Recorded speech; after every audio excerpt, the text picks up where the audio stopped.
Nuestra fe está en su palabra, transforma nuestro corazón.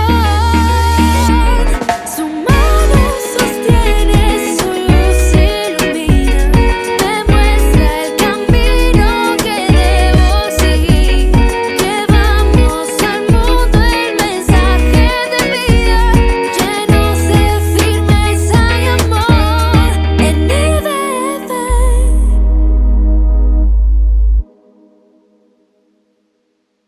Vamos con nuestro segundo mensaje en este año.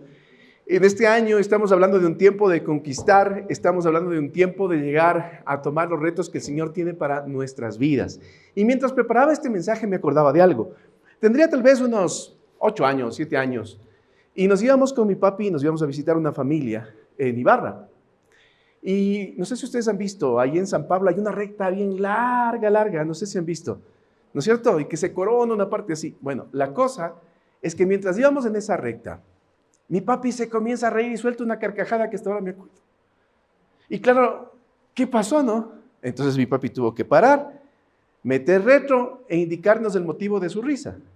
Y el motivo de su risa era una pancarta primitiva, ¿no? Una valla primitiva pintada así a mano, ¿no? Y el dibujo era un señor manejando un auto y una señora, su esposa, con un paraguas pegándole en la cabeza. Y la leyenda abajo decía: ya te pasaste de las cabañas del lago, da la vuelta. O sea, para la época era una idea muy original, ¿no? Porque todos los letreros anuncian que ya mismo llegan, pero nadie se había puesto a pensar que ya te pasaste. Entonces llamaba la atención justamente un letrero como este. Y me acordé porque, ¿sabe? No todos en la vida tenemos la oportunidad de dar la vuelta y tomar el camino correcto. Los noticieros están plagados de personas que quizás tomaron un camino equivocado y terminaron haciendo lo que no debían hacer. El Señor nos permite que tengamos tiempos para que podamos evaluar lo que estamos haciendo y podamos volver al camino correcto. La importancia de volver al camino correcto es que Dios nos da esa oportunidad de entrar otra vez en sus planes. Mis amigos, mis amigas, quiero volver otra vez a recordar rápidamente lo que la semana pasada les habíamos contado. El pueblo del Señor había sido exiliado después de haber poseído la tierra prometida. Los babilonios les habían tomado cautivos. ¿Por qué Dios permitió esto? Porque se habían olvidado de Él. Entonces, los llevaron a Babilonia cautivos y allí estuvieron 50 años. Y mientras se iban, hubo una promesa del Señor que la encontramos en Jeremías. La promesa dice: yo sé los planes que tengo para ustedes, planes para su bienestar y no para su mal, a fin de darles un futuro lleno de esperanza. Yo, el Señor, lo afirmo. Y cuando uno está en el problema, dice: Señor, ¿cómo puede haber en esto un futuro lleno de esperanza? 50 años ellos pensando en que Dios tiene planes de bienestar. 50 años tratando de entender qué es lo que Dios quería hacer a través de esta prueba. 50 años en donde habían sido esclavizados. Y sabe, esa promesa no terminaba de cumplirse hasta entonces. Ciro, el rey de Persia, había tomado posesión de la tierra de los babilonios en el año 536 a.C., permite que un grupo de hebreos puedan retornar a levantar el templo de Dios. Mire, habían salido 3,000 y los que regresan, el primer grupo que regresa a restaurar el templo eran 50,000. La misión era esa: levantar nuevamente el templo, reedificar, porque el templo había sido destruido. En el primer año que llegan, este primer grupo de 50,000 personas terminan de restaurar el altar, ofrecen los primeros sacrificios y colocan los cimientos del nuevo templo. Pero sabe, los pueblos vecinos se reían de ellos. Los pueblos vecinos les armaban la guerra, los pueblos vecinos les molestaban a ellos, no les dejaban reconstruir. Entonces lo que hicieron es simplemente se cruzaron de brazos y dijeron: como que no es tiempo de reconstruir el templo, mejor vamos a nuestras casas, y empezaron a restaurar sus propias casas. Vuelvo a preguntar: ¿habrá algún problema con edificar nuestras casas? ¿Será que es un pecado? ¿Será que a Dios no le gusta que edifiquemos nuestras casas? ¿Cuál es el problema? El problema es que la misión que ellos tenían era levantar el templo del Señor, y lo que se dedicaron a hacer es alimentar su propio interés. Entonces, Dios usa profetas como Zacarías y como Ageo para recordarles a qué se fueron. Zacarías y Ageo, no se olvide esos dos nombres. 16 años pasaron y ese primer grupo no terminaba de hacer lo que tenía que hacer. En el primer año reedificaron el altar, ofrecieron sacrificios, pusieron cimientos y se borraron. ¿Por qué Dios quería reedificar el templo? ¿Por qué? Miren, adelantamos justamente lo que el final de esta película y hacemos el famoso spoiler, ¿no? ¿Por qué debían reconstruir el templo? Nos dice justamente Ageo 2:9, la gloria postrera de esta casa será mayor que la primera, ha dicho Jehová de los ejércitos, y daré paz a este lugar. En este lugar dice Jehová de los ejércitos.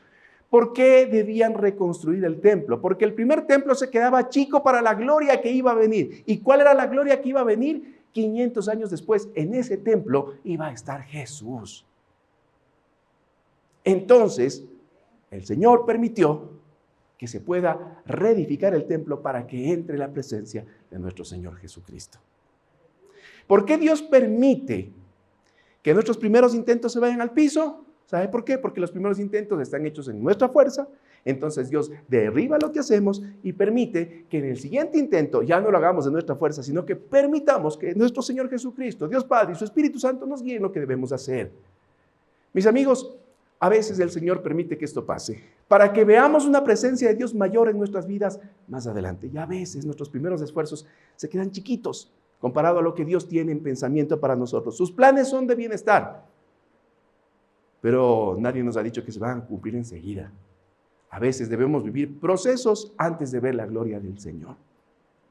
Amigos y amigas, en esta mañana quiero continuar con el mensaje que vimos la semana anterior, y en los primeros versos Dios les llama justamente la atención y les dice, ustedes no se fueron a levantar sus casas, ustedes se fueron a reedificar el templo. Mire, Dios les llama la atención y les dice ahora, vuelvan a tomar el camino. Este mensaje se llama, vuelve y dedícate. Dígale a la persona de al lado, dígale, vuelve y dedícate, dígale. Al otro lado, dígale, vuelve y dedícate. Bueno, el día de hoy vamos a hablar de eso. Esta palabra que Dios da a Ageo está dedicada en primera instancia para Zorobabel, que era el gobernante de la nación, y también para Yeshua, que es el sumo sacerdote del pueblo hebreo. Para los dos, para quien gobernaba en la parte civil y para quien tenía autoridad eclesiástica, autoridad espiritual. Para ellos está originalmente dirigida y claro, tiene un alcance para todo el pueblo. Y les decíamos la semana pasada que cuando las autoridades se alinean con el Señor, el pueblo termina de tener bienestar. Dios continúa hablando a través del profeta Ageo y le dice lo siguiente al pueblo. Escucha, Ageo 1:7 dice, yo soy el Dios de Israel y quiero que... Ayúdeme, ¿quiero qué? Hoy. Piensen seriamente en lo que están haciendo. Yo no sé si a usted le pasaba esto, pero cuando mi mamá o mi papá me llamaban y me decían, Esteban, ¿pensarás bien lo que estás haciendo? ¿Sabe qué pasaba conmigo? Un frío me recorría de aquí, pero acá. Bueno, algunos maridos me han contado también que cuando le dicen las esposas de eso, también sienten algo parecido. Sobre todo el Jeff que está recién casado. Miren, mis amigos y mis amigas, cuando nos dicen, piensa seriamente en lo que estás haciendo, uno se pone a pensar y dice, ¿qué sabe esta persona? ¿Qué sabe esta persona, verdad? Usted le puede engañar al Señor. Usted puede hacer cosas en secreto sin que Dios sepa. Cierre sus ojitos por un momento y piense que el mismo Señor le dice a usted, ponga su nombre. Alexis, Jorge, María, ponga su nombre. Y Dios le dice, piensa bien, piensa seriamente lo que estás haciendo. Abra sus ojitos. Mire, a cualquiera le podremos engañar. Como dice un amigo, hasta a tu mamá le podrás engañar. Pero a Dios no le vas a poder engañar. Y cuando nos dicen cosas como estas, piensa seriamente lo que estás haciendo. ¿Qué es lo que a continuación viene? A continuación vienen las famosas frases, es que, y lo que pasa. Es que, Señor, no sabes a mí cómo me hirieron. Lo que pasa es que yo creo que todavía no es tiempo. Amigos y amigas, cuando el Señor nos confronta, normalmente nosotros ponemos excusas. Y esos son los dos caminos que tenemos frente a un Dios que nos pide pensar seriamente en lo que estamos haciendo. El primer camino es el camino de la justificación.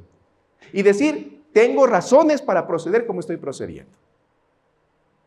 Y sí, todos tenemos razones, a todos nos han herido, a todos nos han quedado mal, a todos nos ha pasado algo. Pero el otro camino es un camino que está reservado solamente para quien quiere ganar una bendición. Y el otro camino es decir, Señor, sí, ¿qué tengo que hacer? Te voy a obedecer. Justificarme no me permite retornar al camino que originalmente Dios pensó para mi vida. Cuando empiezo a dar mis argumentos y mis razones, lo único que hago es seguir en el mismo camino equivocado. Pero cuando el Señor se pone delante mío y me pone una pancarta como la que les conté que vimos con mi papá, en ese tiempo nos causó gracia. Pero ahora cuando el Señor nos dice, piensa bien lo que estás haciendo, sí, nos causa hasta un poco de temor. Porque con Dios no se juega. Con Dios usted no puede jugar, usted no puede pretender engañarle al Señor diciéndole que lo que usted está haciendo está bien y tiene razones para proceder como está procediendo. Es que, Señor, en mi casa ya no hay amor, por eso me conseguí quien me dé amor. En mi casa no me oyen. ¿Se han oído eso o no? Es que ahí no me oyen. Yo quiero regresar a hablar con él y él ha estado ya dormido. Entonces conseguí a alguien quien me escuche. Es que él no me juzga. ¿Han escuchado eso? Mire, justificarse solamente nos aleja de los propósitos que Dios tiene para nuestras vidas. La palabra dice que el que confiesa su pecado y se aparta, alcanza misericordia. Así que justificándose no sacamos nada. A veces hay que hacer un alto y decir, Señor, me equivoqué. Ahora, si te juntas con quienes saben justificar mejor que tú, estamos fregados. Porque justificarte no te retorna al camino. Y a veces encontramos gente que dicen, sí, cierto es. Yo he visto cómo he intentado y no se puede. Por eso yo te apoyo, ñañito. Yo te apoyo, ñañita. Bien está. Haz nomás. Solito se vive mejor. Amigos y amigas, es necesario que comprendamos que cuando el Señor nos confronta, necesitamos tener otro tipo de actitud. Justificarnos no nos lleva absolutamente a nada. ¿Se acuerdan ustedes que les dije que habían dos profetas en el tiempo que les estoy comentando? Un profeta se llamaba Ageo, ¿se acuerdan? Y el otro se llamaba Zacarías. ¿Sabe qué es lo que dice Zacarías? Porque los dos profetizaron en el mismo tiempo, ¿no? En la misma temporada. Entonces, Zacarías de otro lado está diciendo esto. Los primeros versos que registra la Biblia de la profecía de Zacarías es este. Yo, el Señor Todopoderoso, me enojé mucho con los antepasados de ustedes. Le está diciendo el mismo Dios a Zacarías. Por eso, dile ahora de mi parte al pueblo, lea conmigo, vuélvanse a mí y yo me volveré a ustedes. Y yo, el Señor, afirmo. Mire, cuando leo esta palabra, recuerdo al padre del hijo que le hemos llamado pródigo. ¿Qué pasó cuando el hijo pródigo decidió regresar a casa? ¿Qué hizo el padre? Dijo, así te quería ver, ¿no? Así te quería ver que vengas, arrastrándote. Eso es lo que esperaba. Y llamó a todos los empleados y dijo, vean, así pagan los ingratos. ¿Eso hizo el padre? ¿Qué hizo él? Se quedó sentado esperando que le dijo, besa la mano primero. ¿Qué hizo él? Ese detalle que menciona la Biblia de que corrió hacia él no es un detalle menor. Las personas adultas eran personas que tenían que guardar compostura y, de ser posible, no mostrar ninguna debilidad. Correr era un síntoma de desesperación. Y lo que hizo el padre al ver que su hijo volvía era lo que menciona justamente Zacarías. Cuando usted se vuelve al Señor, el Señor también se vuelve a usted. Y esa es una promesa de parte del Señor. Póngame nuevamente el verso, por favor. La palabra vuélvanse en el original hebreo Es un término que se llama shuf. Las letras que ustedes miran ahí se pronuncian como shuf. Y shuf es un término que significa varias cosas. Les hemos conversado que en el idioma hebreo una palabra puede significar muchas cosas. Uno de esos significados es confrontar. Confrontar. Cuando usted llega a casa y le dicen de qué es este recibo, esos gastos reservados que a veces se tienen, sobre todo en diciembre, ¿no? ¿De qué es este recibo? ¿Qué compraste? ¿Qué dijiste? Y la persona se queda ahí y trata de dar alguna explicación. Eso es shuf. Shuf es confrontar. Shuf es encontrarse con un letrero que le dice, ya te pasaste de las cabañas. Shuf es un momento en donde Dios se pone delante de nosotros y nos dice, hey, estás haciendo mal. Pero el término shuf también significa regresar, retornar, volver al camino. Este mismo término shuf es traducido en otros pasajes de la Biblia como arrepentirse. Y cuando la palabra dice arrepiéntanse, está ocupando este término shuf, que significa, si Dios te confronta, retorna al camino. Vuélvete, dígale al de lado, vuélvete. Dígale. Al del otro lado de la voz también, no te hagas de que no me ves. Vuélvete, dígale. Amigos, amigas, arrepentirse no es cargar con un cargo de conciencia y decir, ay, qué bestia, ¿cómo pude haber hecho esto? No. Arrepentirse es ser confrontado por Dios y decir, ok, Señor, tengo que retornar al camino que debía haber transitado. Eso es arrepentirse. Volver al camino correcto. Porque si usted decide volver al camino correcto, la promesa de Dios es que si usted se vuelve Él, también va a volver. Y quizás usted regresa a esta casa o regresa a una iglesia después de mucho tiempo. Y quizás en su cabeza hay un montón de imágenes mentales que le dicen cómo usted tenía una relación con Dios hace tiempo. ¿Sabe? La palabra me dice que si vuelvo al camino correcto, la gloria postrera será mayor que la primera. Dios tiene todavía sueños con usted. Y si usted decide retornar, la presencia, el peso de la gloria del Señor sobre su vida va a ser mayor. Así que ya no se atormente más por lo que fue, porque hoy el Señor le está dando una oportunidad para que regrese y pueda dedicarse realmente a lo que Él quiere. Y entonces su vida va a tener un verdadero propósito. Deje de pensar de que el tiempo pasado efectivamente fue mejor. Porque el Señor le ofrece que la gloria que viene va a ser mayor. Los hebreos en ese tiempo lloraban por el templo de Salomón que se perdió, pero en los pensamientos del Señor estaba un templo mayor porque iba a llegar Jesús. Deje de llorar por lo que ya fue.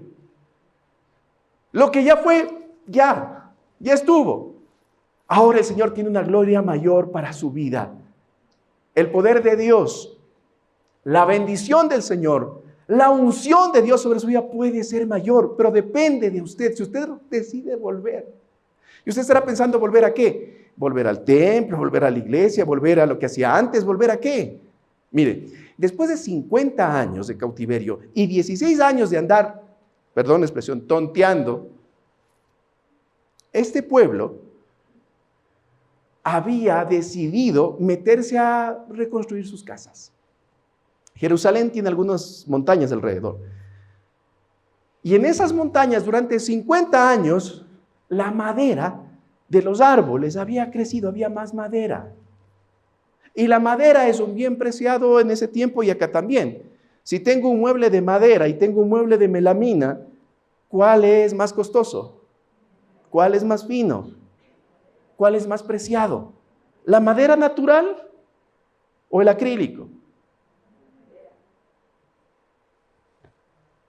Mire, lo mismo pasaba en tiempos bíblicos. Las montañas habían producido madera y como no estaba el pueblo allí, había un montón de madera que se podía explotar y que se podía tener justamente para adornar las casas. Ahora, cuando deciden retornar, hacen el altar, ofrecen los primeros sacrificios, sientan las bases y al ver que había tanta oposición y tanta burla, deciden meterse a arreglar sus casas. Entonces, la madera que había en las montañas terminaba de ser lo que todos querían, pues. ¿Qué les dice el Señor? Ageo 1:8. Les dice, vayan a las montañas, traigan madera, ¿y qué? Pero es que, Señor, yo tenía esa maderita para hacer mi cocina. Los muebles altos y los muebles bajos ya estaban. Me iba a hacer el comedor. ¿Qué les dice el Señor? Vayan a las montañas, traigan madera y ¿qué más? Construyan de nuevo el templo. Construyan de nuevo el templo. 3 acciones importantes. Vayan, traigan y construyan. Dígalo fuerte. Vayan, traigan y construyan. Señor, yo quiero volver a tus caminos. Entonces el Señor nos dice, anda, trae y construye. Mire, las montañas tenían unos significados espirituales muy profundos. Y una de las montañas que estaba allí cerquita de Jerusalén es el monte Moriah. Y el monte Moriah para los hebreos era recordado, ¿sabe por qué? Porque en ese lugar Abraham llevó a su hijo Isaac y estaba dispuesto a ofrecerlo como un sacrificio. Y cuando Ageo se para adelante y les dice, el Señor dice que se vuelvan, que se arrepientan y que vayan a la montaña, a las montañas, traigan madera y construyan. Lo que les estaba diciendo es, ¿se acuerdan lo que hizo Abraham?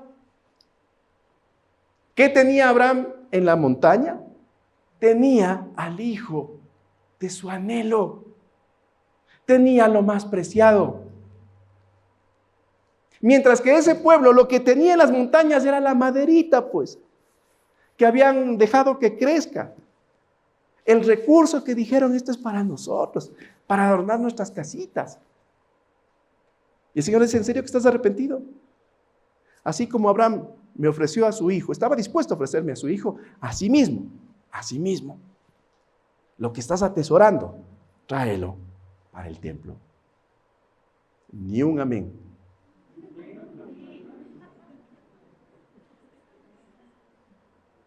¿Sabe? Cuando nos damos cuenta de que estamos en el camino equivocado y el Señor nos hace notar que necesitamos volver, acto seguido nos dice, tienes que sacrificar tu Isaac. Tienes que dejar delante de mí eso que tanto te agrada, eso que tanto te gusta. Y para unos es el sagrado fútbol de los domingos. Claro.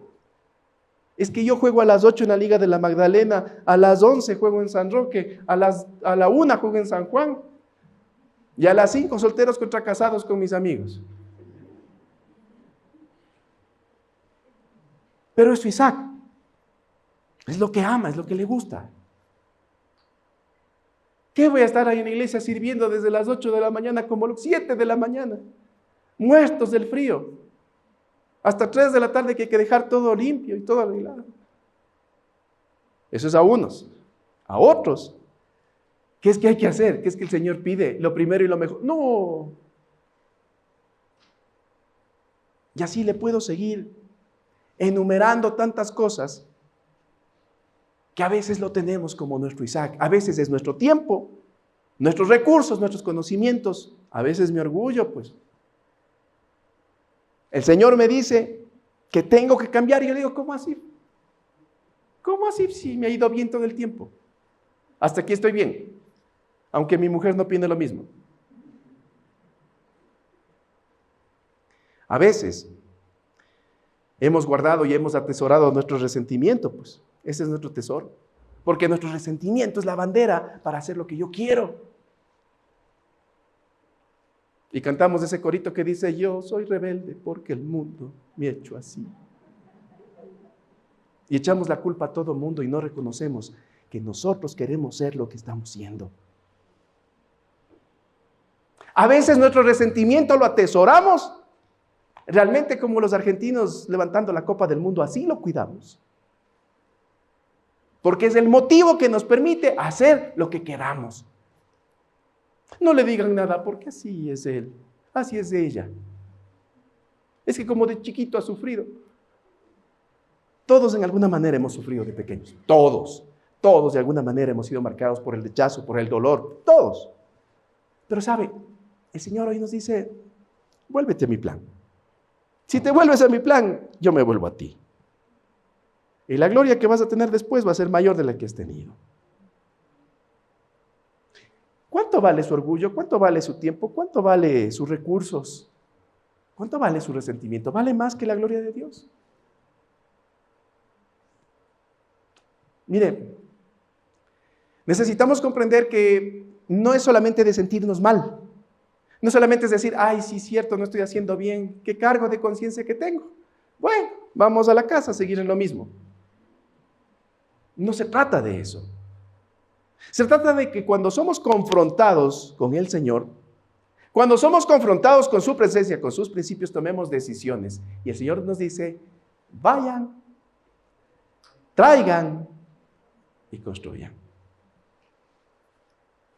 Y concluye este verso diciendo, yo estaré allí contento y mostraré mi gloria. ¿Se imagina a Dios contento? Dios está contento cuando yo voy a traer mi tesoro. Cuando yo traigo ese tesoro, le digo, Señor, por ti lo voy a dejar.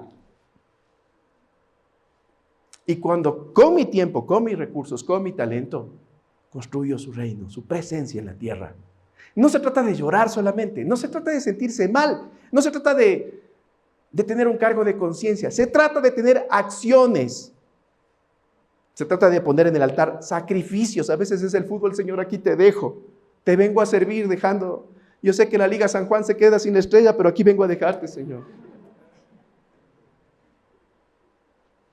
Mire, se trata de ir, traer y construir. Cuando yo vuelvo al camino que Dios ha trazado para mi vida, Dios me muestra su gloria. Dios me muestra su brillo, su revelación. Dios me da autoridad. Dios camina conmigo. Finalizo con este verso, el verso 9. Ustedes buscan mucho, pero encuentran, ¿cuánto? Ustedes buscan mucho, pero encuentran poco. ¿Y lo que guardan en qué? ¿Qué guardaban en la casa? Ya sabe usted. ¿Qué guardaban? Diga. Guardaban madera. Y lo que guardan en su casa, yo me lo llevo de un soplo. Amigos, amigas, así es como el Señor procede. Cuando vamos tras nuestro plan, cuando vamos a satisfacer solamente nuestros impulsos, cuando vamos a darle solamente placer a nuestros sentidos, a nuestros ojos, a nuestro cuerpo, cuando vamos solamente por lo que yo quiero, por lo que me hace sentir bien, ¿sabe? Estamos atesorando en nuestras casas algo que el Señor no nos ha pedido. Y el Señor dice, yo me llevo eso de un soplo. El Señor dice, el rato que tú te des cuenta, vas a estar perdido con lo que has estado guardando. Te vas a quedar sin nada. El verso continúa diciendo, ¿por qué? Pues porque mi casa está en ruinas, mientras que ustedes solo se preocupan de sus propias casas. Yo, el Señor, lo afirmo. ¿Qué es lo que está diciendo aquí el Señor? Está diciendo, ¿por qué voy a hacer esto? ¿Por qué me voy a llevar de un solo soplo? ¿Por qué? Porque mi presencia en esta sociedad está en ruinas, diría ahora, y ustedes solamente están preocupados en sus planes.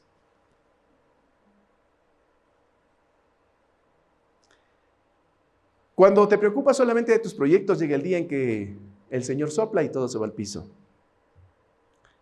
Cuando sacas a Dios de tus planes, puedes trabajar, puedes levantar algo y por un momento estará súper bien, pero cuando el Señor no está allí, el peso de su gloria tira al piso todo lo que te puedas levantar sin Él. ¿Hasta cuándo vas a preocuparte solamente de tu casa, de tu interés? ¿Hasta cuándo vas a ir solamente tras tus proyectos? ¿Hasta cuándo? ¿Hasta cuándo tus ideas serán prioridad, tus razones serán prioridad?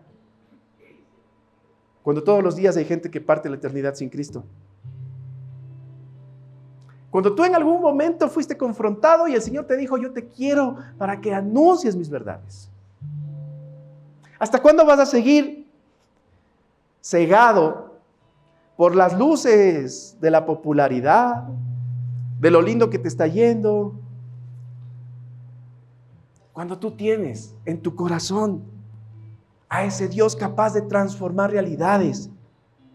Mientras tú sigues durmiendo tu sueño de éxito, ¿sabes? Mientras tú sigues haciendo eso, hay hogares que se siguen destruyendo y tú tienes la solución. Hay hijos que siguen creciendo heridos y tú tienes un Dios de amor que puedes compartir. Hay padres desorientados que tú y yo podemos abrazarlos y mostrarles quién es Dios para que sus generaciones tengan otro fin, otro propósito. Mientras sigues tú embelesado en tu proyecto, hay gente que toma decisiones completamente erradas y muchas veces están cerquita de nosotros. A veces son nuestros propios hijos, a veces es nuestra familia cercana, a veces son nuestros vecinos.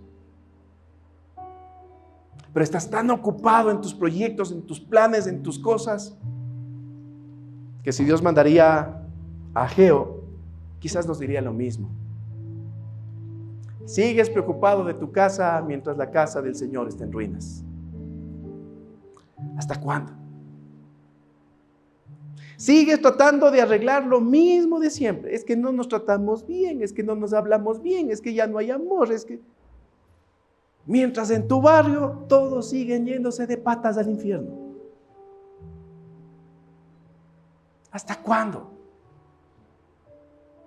¿Hasta cuándo vas a volver al camino que Dios tiene para tu vida y te vas a dedicar? O sea, vas a ir a traer lo más preciado, tu tiempo, tus recursos, tu conocimiento. Y vas a decirle, Señor, esto lo rindo a tus pies para que uno más conozca de tu amor. ¿Hasta cuándo? Les dejo este pensamiento final. Vuelve y dedícate a tu llamado, porque el remordimiento no mueve la mano de Dios, sino las acciones que nacen en la obediencia. Las acciones que nacen en obediencia son las que mueven la mano de Dios. Mire, los leprosos que vivían en lugares apartados no fueron sanados hasta que no dieron un paso y se acercaron a Jesús. Este hombre notable en la cultura romana llamado Jairo, con su hija agonizando, no sucedió nada hasta que él no se acercó a Jesús, y aunque la niña murió, Jesús la resucitó con una palabra. Pero para que eso pase, Jairo tuvo que hacer algo. El mismo hijo pródigo, para volver a tomar su posición, no se quedó esperando a que le vayan a llevar. Se dio la vuelta y llegó. Y puedo seguirles enumerando un montón de milagros. Pero para que un milagro pase, alguien tiene que acercarse a Jesús.